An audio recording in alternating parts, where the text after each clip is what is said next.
নমস্কার সকলকে। সবাই কেমন আছো? আজ আমি মেয়েদের নিয়ে কথা বলবো।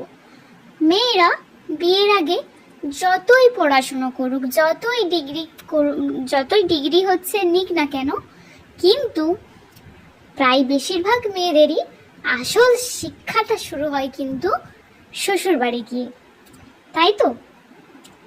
যে মেয়ে বাপের বাড়িতে সামান্য ডিমটুকুও ভাজতে পারতো না তেল ছিটে যাবার ভয়ে, সেই মেয়েই কিন্তু শ্বশুর বাড়িতে গিয়ে সব থেকে দক্ষ রাঁধুনি হয়ে ওঠে।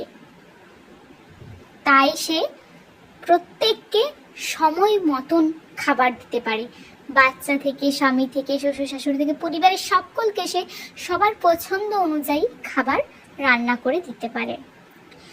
এটাই হচ্ছে মেয়েদের একটা খুব বড় গুণ।